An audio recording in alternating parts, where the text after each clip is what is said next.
سعودی عربیہ ہے, قطر بھی ہے, ان کی سپورٹ حاصل ہے. لیکن میرا خیال یہ ہے کہ پاکستان اس لیے اس سلسلے میں کامیاب ہو گیا کہ اس جنگ سے پہلے پاکستان کے امریکہ سے تعلقات خوشگوار تھے. موجودہ جو ٹرمپ رجیم ہے ان کے ساتھ پاکستان کے تعلقات تھے.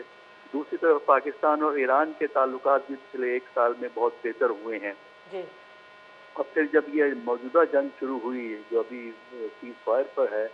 اس میں پاکستان نے ایک انڈیپینڈنٹ پوزیشن, ایک کسی کو مکمل طور پہ حمایت نہیں کی بلکہ جنگ بندی کی طرف ان کا زور رہا. جہاں انہوں نے مذمت کی کہ ایران پہ حملہ ہوا ہے, لیکن جب عرب ملکوں پہ ایران کی طرف سے کارروائی ہوئی تو پاکستان نے اس کی بھی مذمت کی. تو اس طرح ایک توازن کو برقرار رکھا, اور پھر ابتدائی اقدامات کے بعد ان ممالک کو پتہ لگ گیا, ایران کو اور امریکہ کو, کہ پاکستان ایک انڈیپینڈنٹ رول پلے کر رہا ہے, اور اس لیے انہوں نے پاکستان کی بات کو سنی. اچھا سر, یہ لاسٹ ٹائم ہم نے دیکھا تھا کہ جو ڈیلیگیشن آیا تھا ایران کی طرف سے اور یو ایس اے کی طرف سے, لیکن چند وہ جو نکات تھے ان پہ جو ہے وہ ایگری نہیں کر پائے, اس لیے مذاکرات جو ہے وہ اس طرح سے کامیاب نہیں ہو پائے. اب کیا نظر آ رہا ہے کہ جو وہی نکات رہیں گے انہی پہ ہی بات ہوگی, یا کچھ نئے ایشوز پہ بات دوبارہ سے ہوگی اس پہ؟ دیکھیے, نئے ایشوز تو کوئی خاص نہیں ہیں, پرانی ہی باتیں ہیں. جس طرح مثلاً ایک بات جو ایران نے اصرار کیا تھا کہ لبنان میں امن ہو, وہ مسئلہ وقتی طور پر حل ہو گیا ہے. اور جن باتوں پہ ڈفرینسز تھے, کیونکہ کچھ باتوں پہ رضامندی ہو گئی تھی, کوشش امریکہ کی یہ تھی کہ تمام معاملات پہ جب ہم آہنگی ہوگی تبھی وہ کوئی پیس ایگریمنٹ سائن کریں گے. تو جو باقی چیزیں رہ گئی, اس میں نیوکلیر کا ایشو تھا جس میں امریکہ کا جو اصرار تھا ایران اسے پورا نہیں کر رہا تھا. اب اسٹریٹ آف ہارموز کو کس طرح استعمال کیا جائے گا, دوسرا ایشو جو یہ تھا لبنان کا تھا, جو اب مسئلہ حل ہو گیا ہے. تو اب جو پاکستان کا فوکس رہا ہے وہ پاکستان کے جو لیڈران جو اس عمل میں ہیں, انہوں نے دونوں ملکوں سے بات کر کے یہ کوشش کی ہے کہ یہ فاصلے جو ہیں دونوں ملکوں میں کم ہو جائیں. تو ابھی تک ہمیں معلوم نہیں کہ مکمل حل نکال لیا گیا ہے, لیکن اخباری اطلاعات, جو میڈیا کی اطلاعات ہیں, اس کے مطابق لگتا تو ہے کہ بہتری ہو رہی ہے. لیکن جب تک معاملے مکمل طور پر ریزالو نہ ہو جائیں, ہم فکر مند ہی رہیں گے کہ مستقبل میں کیا ہوگا.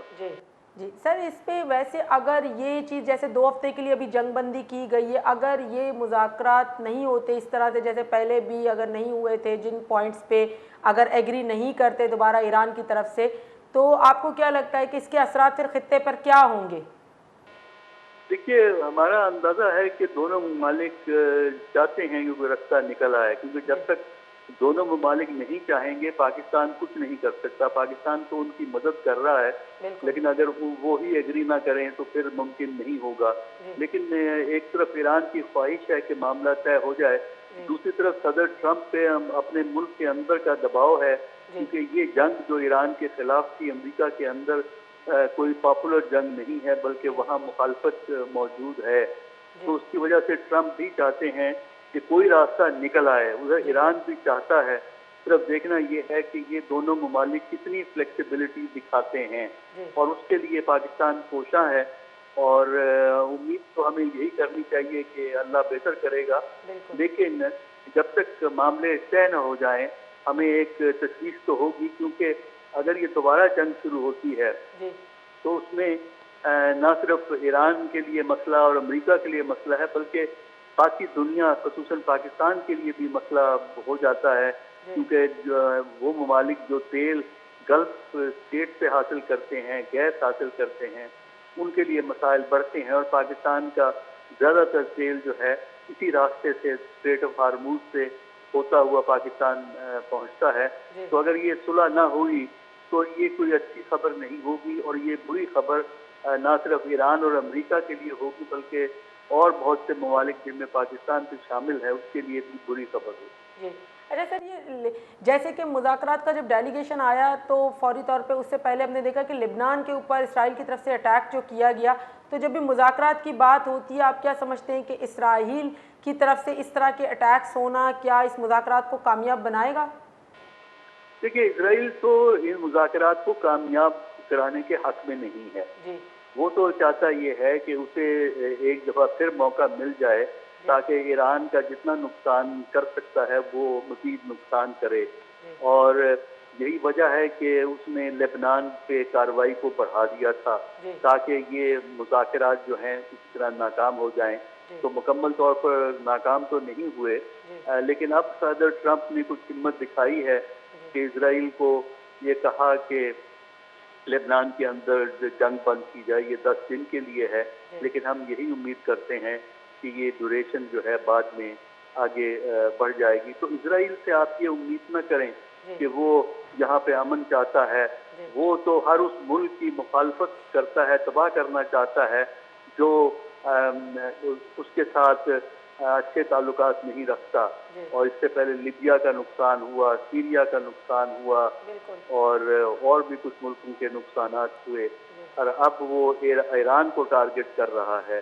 تو اگر امریکہ چاہے تو وہی ہے جو کہ اسرائیل کو روک سکتا ہے، ورنہ اسرائیل ایک بدنیت ملک ہے. تو سر یہی چیز نا کہ اگر مذاکرات کے میز پہ امریکہ اور ایران آ کے بیٹھتے بھی ہیں یا بات چیت کرتے بھی ہیں یا ڈائلاگ کے ذریعے مسئلے کو حل بھی کرنے کی کوشش کرتے، تو جو اسرائیل ہے وہ جو اپنا رول پلے کر رہا ہے جس طرح سے کہ لبنان میں اٹیک، سیریا میں، فلسطین میں، ایران میں، مزید وہ اپنے اٹیکس کو اگر بڑھائے گا تو پھر اس کے اثرات بھی ظاہر اسرائیل پہ پڑیں گے یا ان مذاکرات پہ بھی پڑ سکتے ہیں؟ بالکل مذاکرات پہ منفی اثرات پڑیں گے، خاص کر لبنان کی جو سیز فائر ہوئی ہے. اگر یہ سیز فائر ختم ہو جاتی ہے، اسرائیل پھر حملے شروع کر دیتا ہے ساؤتھ لبنان کے اوپر، تو ایسی صورت میں ایران کا اور امریکہ کا ڈائلاگ کامیاب نہیں ہوگا. لیکن چونکہ لگتا یہ ہے کہ صدر ٹرمپ چاہتے ہیں کہ یہ معاملہ طے ہو جائے، اس وجہ سے وہ اپنا انفلوئنس استعمال کریں گے. تو امریکہ کے انفلوئنس میں آ کر اسرائیل کنٹرول ہو سکتا ہے. اس کے امریکہ کے علاوہ اور دنیا میں کوئی ایسا ملک نہیں ہے جو اسرائیل کو کنٹرول کر سکے. بہت بہت شکریہ سر آپ کا، آپ نے ہمیں ٹائم دیا، ہمیں جوائن کیا. یہاں ہمارے ساتھ موجود ہے سینئر تجزیہ کار جناب حسن عسکری صاحب. انہوں نے پورا ہمیں بتایا کہ جو پچھلی دفعہ جو ڈیلیگیشن ایران کا اور یو ایس اے کا آیا تھا پاکستان میں، اور پاکستان نے ایک بہت بڑا اپنا کردار جو پیش کیا تھا وہ بڑا قابل تعریف ہے کہ خطے میں امن کے حوالے سے جس طرح سے وہ سامنے آئے ہیں اور دونوں اسٹیٹس کو جو ہے وہ بٹھایا ہے ڈائلاگ کے ذریعے مسئلے کو حل کرنے کی طرف تاکہ خطے میں امن قائم ہو سکے. یہ ایک بڑی اچھی کوشش تھی اور مزید اس کوشش کو آگے بڑھانے کے لیے جس طرح ہم دیکھیں کہ پاکستان اپنی کوششیں کر رہا ہے، آگے یہ کیا رنگ لے کر آتی ہیں. لبنان پہ جس طرح سے سیز فائر کیا گیا ہے کیا یہ کنٹینیو رہے گا؟ ایران اور امریکہ کے بیچ میں جو جنگ بندی کی گئی ہے یہ کہاں تک چلے گی؟ کیا مذاکرات دوبارہ ہونے کے امکانات ہیں؟ اور اگر ہوں گے کیا دوبارہ سے پاکستان میں ہی یہ مذاکرات ہونے کے امکانات ہیں یا کوئی اور اسٹیٹ ہوگی جہاں پہ بات چیت کی جائے گی؟ ان تمام موضوعوں پہ مزید بات کریں گے. یہاں لیتے ہیں ایک بریک کے بعد آتے ہیں.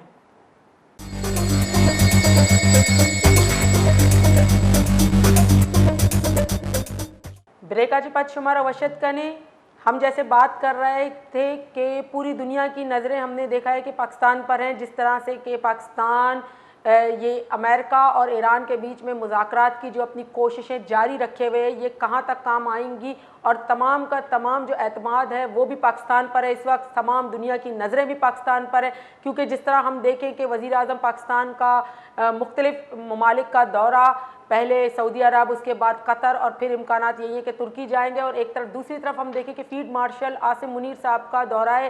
تہران اور وہاں کے وزیر خارجہ سے ملاقات. تو یہ تمام چیزیں نظر آ رہی ہیں کہ خطے میں امن و امان قائم کرنے کے لیے پاکستان جو ہے وہ اپنی کوششیں جاری رکھے ہوئے. ان تمام موضوع پہ بات کرتے ہیں. اس وقت ہمارے ساتھ موجود ہے سینئر تجزیہ کار جناب بلال ڈار صاحب. ان سے پوچھتے ہیں. السلام علیکم. جی وعلیکم السلام. جی سر، آپ کو خوش آمدید کہتے ہیں پروگرام میں. سر ہم دیکھ رہے ہیں کہ جس طرح پاکستان دنیا کے نقشے پہ ابھر کے آ رہا ہے اور جس طرح کی کوششیں ہیں وہ بڑی قابل تعریف ہیں. آج دنیا کی نظریں پاکستان پر ہیں. جیسے پچھلے ہفتے ہم نے دیکھا جو ڈیلیگیشن ایران اور امریکہ سے آیا تھا مذاکرات کے حوالے سے، ڈائلاگ کے حوالے سے، لیکن وہ مذاکرات کے ان چند نکات پہ شاید وہ مذاکرات ہو نہیں پائے. لیکن مزید یہ کوششیں تیز کر دی گئی ہیں، وزیر اعظم کا بھی دورہ اور فیلڈ مارشل عاصم منیر صاحب کا دورہ. تو آپ کیا سمجھتے ہیں کہ اب دوبارہ سے مذاکرات کی امید نظر آ رہی ہے آپ کو؟ جی بالکل، 100% انشاءاللہ، کیونکہ یہ جو ہائی لیول کے دورے ہو رہے ہیں پرائم منسٹر شہباز شریف صاحب کے، اسحاق ڈار صاحب کے اور field marshal general Asim Munir صاحب کے، یہ جو دورے ہیں یہ اس سے پہلے جو ٹیلی فونک روابط تھے، رابطے ہو رہے تھے اور ٹیلی فونی رابطوں کے ذریعے بات چیت کو آگے بڑھایا جا رہا تھا، پھر کچھ اور لیول پہ، چھوٹے لیول پہ بھی بات چیت ہو رہی تھی، لیکن اب چونکہ یہ دورے ہو رہے ہیں اور پاکستان سے اعلیٰ قیادت جاری ہے ان ممالک کے اندر، تو یقیناً یہ اب جو ڈیل ہے یا جو معاہدہ ہے وہ اب حتمی شکل اس کی بنتی ہوئی دکھائی دے رہی ہے، کیونکہ اگر یہ سٹیج نہ ہوتی تو اتنے لیول کے لیڈرشپ ان ممالک کے دورے نہ کرتی۔ یقیناً ان دوروں کا مقصد اب اس ڈرافٹ کو حتمی شکل دینا ہے جو اب معاہدہ انشاءاللہ بہت جلد اسلام آباد میں ہوگا، اسلام آباد ایکارڈ جسے کہا جا رہا ہے، وہ انشاءاللہ اب اپنے لگتا ہے کہ اس ڈرافٹنگ کی آخری صورت بنتی ہوئی دکھائی دے رہی ہے، اور اسی کا اندیا ڈونلڈ ٹرمپ نے بھی اپنے ٹویٹ میں دیا ہے، انہوں نے بات چیت میں بھی دیا ہے کہ اگر یہ ڈیل ہو جاتی ہے، یہ معاہدہ ہو جاتا ہے تو پھر وہ ہو سکتا ہے کہ خود پاکستان جائیں اس معاہدے پہ دستخط کرنے کے لیے۔ تو یہ ساری باتیں اس بات کو ظاہر کرتی ہیں کہ یہ جو بات چیت ہے یہ مثبت انداز میں نہ صرف آگے بڑھی ہے بلکہ معاہدے کے بالکل قریب پہنچ چکے ہیں۔ اچھا، اس میں ایک خیال تو یہ کیا جا رہا ہے کہ شاید اگلے 2-4 دنوں کے اندر جو ڈیلیگیشنز ہیں وہ پھر اسلام آباد آئیں گے، یہ بھی ممکن ہے، لیکن دکھائی یہ دیتا ہے کہ جس طرح پرائم منسٹر شہباز شریف نے ابھی کہا ہے کہ جو سیز فائر 2 ہفتوں کے لیے ہوا تھا اس میں اضافے کی انہوں نے اپیل کی ہے فری کین سے، تو یہ اپیل یہ بھی بتاتی ہے، یہ بھی ظاہر کرتی ہے کہ ہو سکتا ہے کہ جو اسلام آباد میں دوبارہ بات چیت ہونی ہے اس میں کچھ دن کی مزید تاخیر ہو جائے، لیکن چونکہ بات چیت آگے بڑھ رہی ہے اور مثبت انداز میں، تو پاکستان سمیت پوری دنیا اس وقت بڑی سیٹسفائیڈ ہے اور بڑی پر امید ہے کہ انشاءاللہ تعالیٰ پاکستان کی کامیاب سفارتکاری بہت جلد یہ اسلام آباد ایکارڈ کرانے میں کامیاب ہو جائے گی۔ جی سر، یہ لیکن لاسٹ ٹائم ہم نے دیکھا کہ کچھ نکات تھے جن پہ جو ہے وہ بات چیت پوری کمپلیٹ نہیں ہو پائی، تو وہ جو نکات تھے کیا ان کو ایگری کیا جائے گا، ایران کی طرف سے مانا جائے گا تب جا کے مذاکرات ہوں گے، یا کچھ لچک بھی پیدا کی جائے گی ان میں؟ دیکھیں، یقینی بات ہے کچھ چیزوں کے اوپر 2-3 پوائنٹس کے اوپر جو ڈیڈ لاک پیدا ہوا تھا وہ لگ رہا ہے کہ وہ برف پگھل چکی ہے،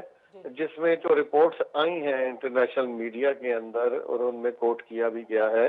کہ امریکہ کی یہ مطالبہ ہے کہ ایران جو اپنے یورینیم کی افسردگی کی کا جو عمل ہے اسے 20 سال تک کے لیے روک دے، جبکہ ایران کا یہ کہنا ہے کہ وہ 20 سال نہیں، اس عمل کو 5 سال تک کے لیے روک سکتا ہے۔ اب یہ جو 20 اور 5 سال کے درمیان والا کوئی راستہ ہے وہ میرا خیال ہے نکل آئے گا اور اس پہ بات چیت ہو رہی ہے۔ ویسے بھی ایران کا جو ایٹامک پروگرام ہے وہ تو پاکستان سے بھی بہت پہلے کا شروع ہے، لیکن جب ایران میں انقلاب آیا اور خمینی صاحب نے ٹیک اوور کیا تو اس کے بعد جو ایران کے جید علماء کرام ہیں اور ان کی جو قیادت تھی ان کے فتوے موجود ہیں کہ وہ اٹامک ویپن بنانے کے حق میں نہیں ہیں، کیونکہ ایرانین جو مفتی جو ان کے صاحب جید علماء کرام ہیں ان کے فتوے موجود ہیں کہ یہ انسانیت کا قتل ہے، تو وہ اس کو پہلے بھی نہیں بنانا چاہ رہے تھے، اسی لیے ورنہ آپ اندازہ کیجئے کہ جو ایٹمی پروگرام پاکستان سے بھی بہت پہلے کا شروع تھا اس میں آج تک وہ ایٹم بم نہیں بنا سکے۔ اس میں ان کی کوئی ایسی نااہلی نہیں ہے، نہ کوئی سستی ہے، بلکہ ان کی ایک پالیسی تھی کہ بھی ہم نے ایٹم بم نہیں بنانا، اور وہ بارہا اس کا اظہار بھی برملا کر چکے ہیں، لیکن اب چونکہ جو ان کے مخالفین ہیں ان کو خدشہ تھا کہ کہیں یہ ایٹم بم بنا لیں گے اور ہم پہ پھر آؤٹ آف کنٹرول ہو جائیں گے، ہم سے پہ کنٹرول نہیں ہو سکیں گے، تو لہٰذا اس وقت ان خدشات کے پیش نظر یہ سب کچھ ہوا، لیکن ایرانین پالیسی پہلے بھی اس حوالے سے واضح تھی، تو اس میں لچک ہو سکتی ہے، دکھائی جا سکتی ہے، اور اگر یہ اس کے علاوہ تو کوئی راستہ نہیں، اور اگر لچک ہو جاتی ہے تو جو یقیناً ہو چکی ہے لچک کا مظاہرہ، اسی لیے ہر طرف سے جو بات چیت کے عمل پر اطمینان کا اظہار کیا جا رہا ہے، اور پاکستان جو اس میں ثالثی کا کردار ادا کر رہا ہے، پاکستان کے اوپر تمام فریقین جو ہیں وہ مکمل طور پہ اعتماد کا اظہار بھی کر رہے ہیں، ورنہ تو اگر لچک کا مظاہرہ نہ ہوتا تو اس میں کوئی تمام ممالک جو ہیں وہ اس میں اس کو پاکستان کی تعریفیں نہ کرتے۔ اور دوسرا یہ بات ہے کہ یہ لچک کا ہی مظاہرہ ہے کہ یا بات چیت کا مثبت بڑھنے سے کا ہی وجہ ہے کہ جب ڈونلڈ ٹرمپ سے یہ وائٹ ہاؤس کی ترجمان سے یہ سوال ہوا کہ پاکستان کے علاوہ بھی کسی ملک میں یہ بات چیت ہو سکتی ہے یا مذاکرات ہو سکتے ہیں، تو انہوں نے اس کی نفی کی اور کہا نہیں، ہمیں پاکستان جو ہے وہ بہت اچھے طریقے سے بات چیت کو آگے بڑھا رہا ہے اور ہمیں ان پہ اعتماد ہے، اور امریکنز کو بھی اگر اعتماد ہے، ایرانینز کو بھی اعتماد ہے، تو اس کا بس تو پھر اس کا مطلب یہ ہے کہ بات چیت بڑی اچھی سمت جاری ہے، اور امید ہے کہ انشاءاللہ بہت جلد دنیا کے لیے یہ خوشخبری آئے گی پاکستان سے، اور پاکستان کا نام روشن ہوگا۔ اور یہ معاہدہ ہونے سے میں سمجھتا ہوں کہ نہ صرف دنیا بھر کے لیے بہت اچھا ہوگا بلکہ پاکستان کو اور بلوچستان کو بھی اس کے بہت سے فوائد حاصل ہوں گے۔ فار ایگزامپل ایک چھوٹی سی مثال آپ کو کوٹ کر دو، آئل اینڈ گیس، یہ آج وہ چیز ہے دنیا میں جس سے دنیا کا ہر فرد اس کو کسی نہ کسی جگہ استعمال کرتا ہے، چاہے وہ ٹریول کر رہا ہو، چاہے وہ گھر میں ہو، چاہے کارخانے میں ہو، چاہے وہ بجلی اس سے لے رہا ہے، کچھ بھی یہ دو چیزیں اس کی ضرورت ہے۔ تو جب یہ اپنائے ہرمز بند ہوا تو بہت نقصان ہوا، لیکن جس دن پاکستان نے سیز فائر کرایا اس پہلے روز ہی دنیا بھر کو $3 ٹریلین کا فائدہ ہوا۔ جو ان کو نقصان ہو رہا تھا وہ $3 ٹریلین ایک دن میں فائدہ ہوا، یعنی 3000 ارب ڈالر ایک دن میں دنیا کو فائدہ ہوا۔ اور یہ وقت کے ساتھ جب سے سیز فائر قائم ہے یا ہوا ہے، ہر وقت کے ساتھ ساتھ یہ فائدہ دنیا کو بڑھ رہا ہے۔ اب تھوڑا سا اگر ہم اس کو تھوڑا سا اپنے، یہ تو دنیا کے بڑے کینوس میں ہم دیکھ رہے تھے، لیکن اگر ہم چھوٹے کینوس میں پاکستان کے حوالے سے اور دیکھیں اور یا بلوچستان کے حوالے سے دیکھیں، تو پہلے نمبر پہ تو یہ دیکھیں کہ جب اگر یہ معاہدہ ہو جاتا ہے تو اس کے نتیجے میں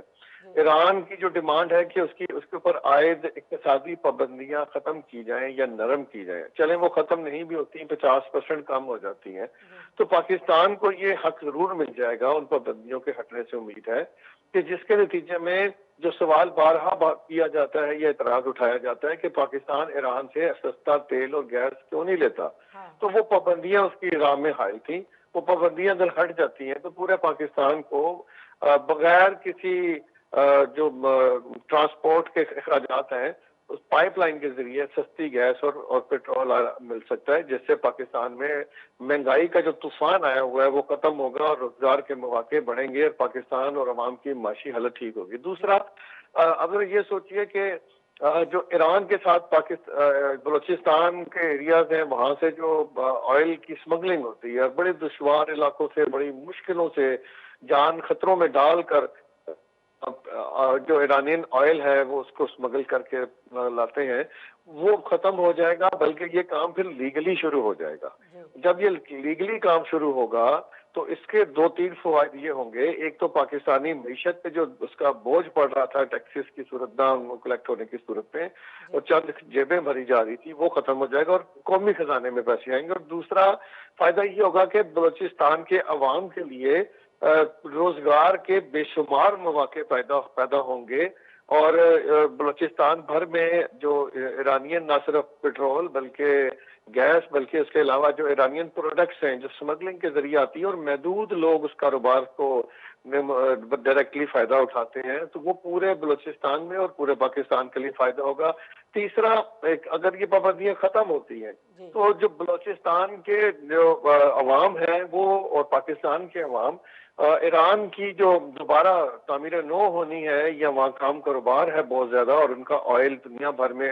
ان کے پاس آئل کے دوسرے